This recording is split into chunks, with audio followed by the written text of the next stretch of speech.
New police body cam video has been released showing the husband of missing fraudster Melissa Caddick welcoming officers to their home with a smile after reporting her disappearance. Soon after their first visit, officers are back.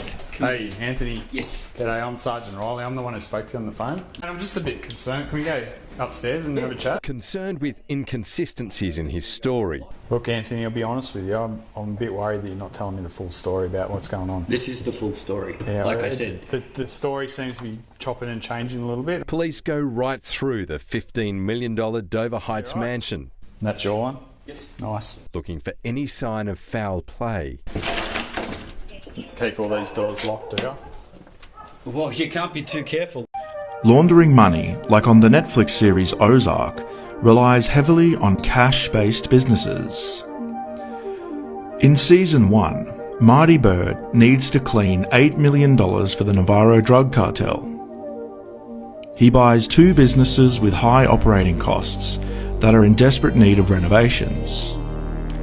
The next step is to begin cleaning the money. There are two ways he does this. The first is physically mixing the cartel's cash with the takings from his businesses and depositing that cash into the bank. The second way, and more complex, is by overinflating the business's outgoing expenses. He does this by paying vastly inflated sums to cartel-controlled suppliers for imaginary products and services.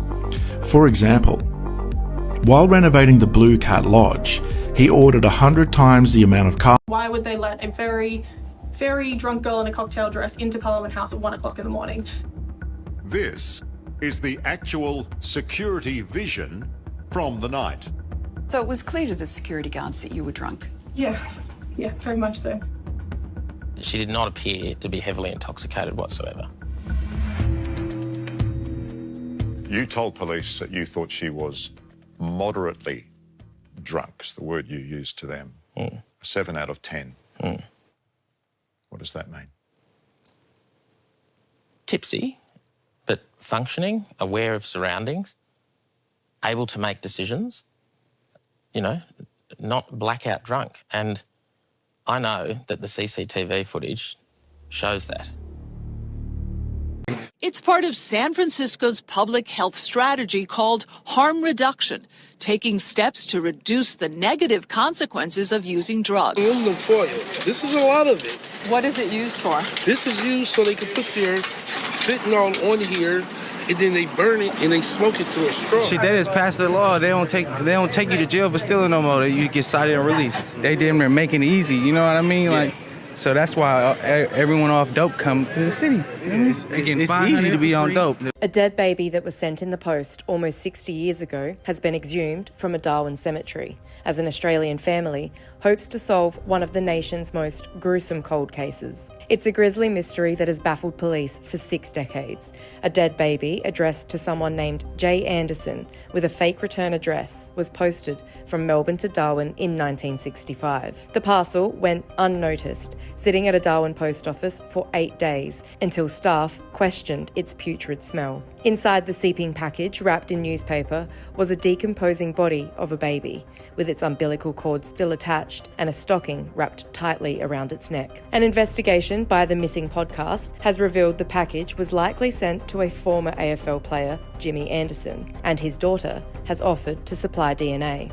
Police have uncovered one of the biggest ever money laundering operations in Australian history. And just a reminder, money laundering is the process of cleaning criminal money obtained through illicit activity so that the funds appear to have come from a legitimate source. In this case, a Chinese currency exchange business allegedly processed almost $229 million of illegally sourced funds and money from cyber scams, illicit goods trafficking, and violent crimes, and sent it overseas. Investigators became suspicious when the company opened retail premises during Sydney's COVID lockdown, after many tourists and international students left the country. The AFP Assistant Commissioner had said it was just a gut feeling. It didn't feel right. 7 people, who the Commissioner says lived the high life, have been arrested. More than $50 million worth of property and luxury items have been seized. For more explainers like this, make sure you follow the Daily Oz. The most unexpected twist just happened in this trial. The day he was suspended, he returned to the store with multiple weapons and opened fire, killing store managers Anthony Brown and Brandon Gales.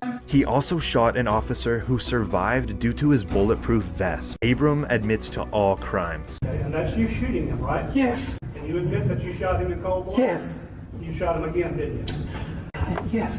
In count 1, I will sentence you to death. Count 2, you will be sentenced to death. In count 3, you will be sentenced to life in the penitentiary.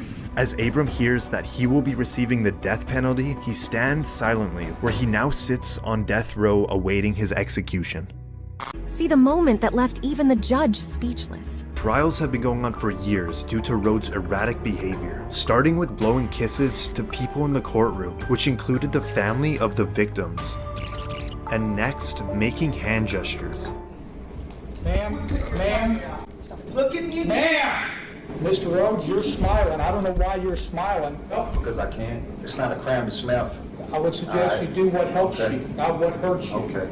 That's do what I want to do. The most unexpected twist just happened in this trial. Be the jury. You find the defendant, Diana Jean Lovejoy, guilty of the crime of attempted murder of Greg Mulvihill. And right when you hear guilty, you hear a thud.